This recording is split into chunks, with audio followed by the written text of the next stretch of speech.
네, 북한의 권력 구도가 요동치고 있습니다. 북한의 2인자로 꼽혔던 최룡해가 인민군 총정치국장에서 물러나 노동당 비서에 임명되고 신임 총정치국장에는 황병서가 임명된 사실이 확인됐습니다. 네, 유일 영도 체제인 북한에서는 2인자를 용납하지 않는다는 걸 다시 한번 입증한 셈이기도 합니다. 네. 홍현익 세종연구소 수석연구위원과 함께 자세히 알아보겠습니다. 네, 어서 오십시오. 예. 안녕하십니까. 먼저 이 군 총정치국장 용어가 조금 저희들한테는 좀 뭐 많이 이제 듣지만은 이제 어떤 자리인지부터 좀 설명해 주시겠습니까? 네, 일단 우리나라에는 없는 보직이고요. 네. 우리나라는 국방장관이 이제 군을 총괄하고 그 다음에 합참의장이 실제로 전쟁과 군을 이동하고 작전을 하잖아요. 예. 근데 북한에서는 이런 그 총참모장인 우리 합참의장이 2인자고 예. 3인자가 오히려 인민무력부장이 우리랑 국방부 장관이랑 비슷한데 오히려 인민무력부장이 3이고 예. 1위가 총정치국장입니다. 아. 공산주의 국가의 이제 특징인데 예. 군이 가만 놔두면 구태타도 하고 그러니까 예. 당이 우위에 있게 해서 군을 감시, 감독, 지휘, 통제, 기율 이런 걸 담당하는 부서를 이제 만들어서 한마디로 군이 당에 충성하도록 만들도록 관리하는 기구인데 예. 각 부대마다도 다 정치장교들이 있어서 전군의 조직이 뻗쳐 있기 때문에 실질적으로 이제 총정치국장이 군의 1인자로서 행세하고 있는 것입니다. 그렇게 되면 사실상 이제 전체 북한 내부에서는 이제 권력 2인자라고 이제 부를 수 있는 그런 자리인 거죠. 쭉 그래왔죠. 오진우가 한 15년 동안 총정치국장 2인자 했고 조명록이 차수지자 총정치국장을 2인자해서 백악관까지 가가지고서는 클린턴 대통령도 만나고 했죠. 예. 이 최룡해 군 총정치국장을 이제 그동안 맡아오면서 이제 2인자 소리를 쭉 들었었는데 이번에 당 중앙위원회 비서로 갔어요. 이 당 중앙위원회 비서하는 자리는 또 어떤 겁니까? 당 비서는 이것도 뭐 우리나라는 없는데 이를테면 새누리당 지금 여당이 이제 집권하고 있으니까 여당의 새누리당의 무슨 어디 뭐 그 정책 뭐 부장 이렇게 맡으면 우리나라에는 그 당의 부장이 뭐 청와대에다 가끔 건의는 할 수 있겠지만 실질적으로 나라를 움직이는 데는 전혀 역할을 사실 못 하는데 이 북한에서는 노동당이 모든 국정을 지도하고 영도하고 지휘하기 때문에 내각의 상이라고 해서 장관들이 있지만 그 사람들은 이 당 비서의 지휘 통제 감독하에 있는 것입니다. 그러니까 이 실제로 이를테면 이번에 최룡해가 근로단체 비서가 됐다면 근로단체 관련된 모든 일은 이 사람의 결재를 맡아야 되는 거죠. 그러니까 실질적으로 우리의 장관이라고 보면은 이해가 쉽겠습니다. 장관이라고 이해를 하면 되겠군요. 예. 그 최룡해가 당 중앙위원회 비서가 된 거를 두고 일각에서는 좌천이다라는 얘기도 있고 일각에서는 그냥 역할만 변경됐을 뿐이다라는 분석도 있거든요. 어떻게 봐야 될까요? 일단 뭐 국가 서열로는 많이 떨어진 건 사실이고요. 뭐 명실공히 국가 2인자에서 지금 냉철하게 국가 서열로 치면 10위도 조금 넘어서는 그런 정도의 지위로 이제 떨어진 거라고 이제 보입니다. 특히 이제 무력기관의 1인자에서 근로단체라고 하는 청소년 조직 이런 데를 담당하니까 당내 서열 자체도 많이 떨어져요. 이번에도 이제 호명하는데 김기남 사상 담당, 이념 담당 서기가 보통 공산국가의 2인자거든요. 그리고 김기남과 최태복 이 최고인민회의 의장 여기보다도 더 뒤에 이제 옛날에는 더 앞에 있었죠.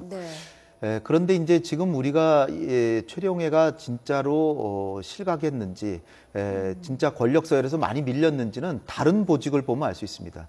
최룡해가 이를테면 당 정치국 상무위원이라는 게 있거든요. 당 정치국은 그야말로 한 너댓 명이 상무위원이 너댓 명이 국가의 1위부터 5위까지거든요. 그러니까 뭐 김영남이라든지 뭐 박봉주 내각 총리라든지 그 다음에 이제 뭐 총정치국장 이런 보직인데 총정치국장은 내줬지만 정치국 상무위원은 유지하고 있다. 그러면 뭐 5위 안에 들어가는 거죠.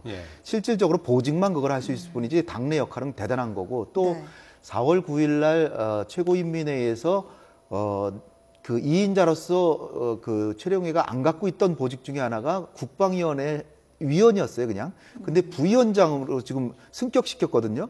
그러니까 요번에 이 인사라고 하는 게 아주 이례적인 게 4월 9일 날 국가 2인자로서의 지위를 확고히 해놓고 그냥 떨쳐버린 겁니다. 그러니까 이 과연 최룡해가 진짜 건강이 나빠서 좀 쉬라고 보낸 것일 수도 있고 또 요번에 5월 엊그저께 행사에서 최룡해가 김정은 앞에서 양복을 입고 연설을 했거든요. 네. 이거는 꼴 보기 싫어서 내보냈으면 이런 일이 있을 수가 없는 거죠. 네. 그러니까 어떻게 보면은 완전히 지금 숙청되거나 서열이 완전히 밀렸다고 보기보다는 몸도 좀 아프고 그러니까 좀 쉬면서 다시 재기해서 좀 더 높은 직위로 보내줄 수도 있다. 이렇게 볼 수 있기 때문에 우리가 확실히 알 수 있는 거는 다른 보직들이 유지되고 있나 이걸 보면 알 수 있습니다. 네. 그렇다면은 이제 이 군부 1인자 인민군 총정치국장 이제 최룡해에서 황병서로 이제 교체됐는데 이 황병서라는 사람은 이제 누굽니까? 장성택 숙청을 뭐 주도한 것으로 알려져 그렇죠. 있고 또 김정은의 생모 고영희로부터 이제 지금은 이제 죽었죠. 네. 뭐 신임을 많이 받았다 이제 이런저런 얘기들이 들리더라고요. 황병서가 김경희하고 동기동창이라 그러더라고요. 예. 나이가 65세인데 황병서란 사람은 지금 총정치국에서 잠깐 일하다가 그 다음에 당뇨로 가서 당의 조직지도부는 모든 북한의 주요 인사들 인사하는 곳입니다. 예. 그러니까 제일 요직이죠. 거기서 20년 이상을 군 인사를 전담했던 사람이에요. 그러니까 90년대에는 그 고영희, 김정은의 어머니를 그 평양의 어머니로 승격화, 우상화하는 데 나섰고 그 다음에 김정은을 후계자로 만들기 위해서 이선에서 계속 노력을 해와서 김정은하고는 어릴 때부터 가깝게 이렇게 지냈던 자기를 그야말로 옛날부터 왕으로 섬겼던 거죠. 한마디로. 그러다가 이제 이 김정일 시대에는 크게 부각은 못되고 2005년에 이제 부부장으로 됐는데 부부장만 해도 대단한 거죠. 조직 지도부니까. 그러다가 최근에 와서 지난달에 부부장에서 제1부부장으로 승격했고 상장이 이제 우리나라의 별세계인데 거기서 대장으로 승격했고 한 달 만에 차수가 되면서 총정치국장이 된 사람입니다. 따라서 황병서란 사람은 김정은에게 충성하지 않고서는 자기 권력 기반은 따로 없는 사람이기 때문에 그야말로 어떻게 보면 종처럼 부릴 수 있는 사람이다. 그런 걸로 봐서 황병서가 사실상 서열로는 2인자격인 보직을 받았지만 2인자라고 하기도 뭐하고 김정은의 명령만을 계속 집행하는 이런 사람이 될 것이다. 그러니까 북한이라는 사회가 2인자가 존재하지 않는 사회가 됐고 군에 대해서는 최룡해가 상층부를 그 당과 김정은에 대한 충성을 강화시키는 역할을 하고 이제 물러났다면 황병서는 그야말로 말단부터 다 하는 사람이거든요. 20년 이상을 군을 통제해왔기 때문에. 그러니까 군의 말단까지도 김정은에게 충성하도록 하는 그런 역할을 맡을 것이라고 봅니다. 네. 김정은 체제에 들어서 인사교체가 좀 짧은 기간에 잦은 것 같은데 그 이유는 어디 있을까요?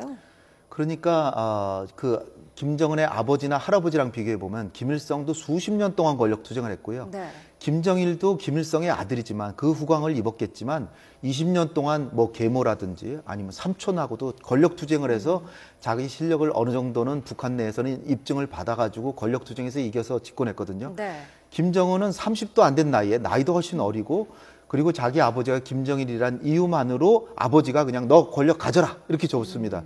나이도 어리니까 굉장히 불안한 거죠. 마음 굉장히 불안하니까 아버지 세대 사람들은 다 삼촌뻘이니까 최용해만 해도 삼촌뻘이거든요. 네. 할아버지의 친구 아들이니까 삼촌뻘이잖아요. 그러니까 자기보다 뭔가 어떤 위상이 있는 사람들은 다 제거해 가면서 자기 사람들로 다 자리를 주고 있습니다. 그리고 최룡해만 하더라도 불과 한 달 전에 2인자 마지막 보직을 줬다가 또 이렇게 2선으로 하는 거 보면은 네. 굉장히 장성택 처형 이후에 더 불안해졌고 그전에도 리용호를 이용해서 총참모장 시켜서 군 원로들을 후퇴시키고 그다음에 최룡해를 정치국장 임명해서 리용호를 거세하고 그 최룡해는 이번에 이제 황병서 하면서 2선으로 물러나게 했는데 말씀드렸듯이 최룡해는 완전히 숙청된 건 아니라고 할지라도 2인자가 될 법하면 계속 내치는 네. 그런 굉장히 불안한 통치 행태를 보이고 있다고 생각됩니다.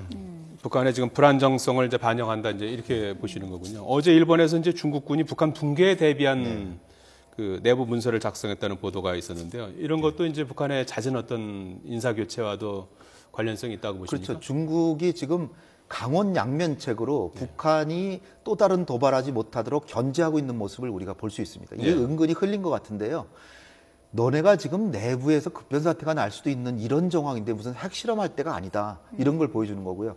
며칠 전에는 그 중국의 군 그 사이트에 인터넷 사이트에 북한군 최고의 그 비행장의 전투기들이 있는 모습을 사진으로 다 보여줬습니다. 이런 건 다 우리가 보고 있다. 너네들 까불지 마라. 너네들 지금 그러다가는 지금은 일단 너네 경고만 주는데 진짜로 핵실험이라도 하면 석유 안 준다. 그럼 너 어떻게 살 거냐? 이런 경고를 보내고 있는 것 같습니다. 이런 북한 급변 사태에 대한 대비책은 옛날부터 해놓은 것 같은데 슬슬 이렇게 흘리고 있는 거는 북한 너가 지금 내부의 경제 살리기도 급급한데 왜 자꾸 그 도발하려고 그러냐? 그런 경고 메시지를 주는 것 같습니다. 네. 네, 요동치는 북한의 권력 구도와 관련해서 홍현익 세종연구소 수석 연구위원과 함께 알아봤습니다. 고맙습니다. 감사합니다.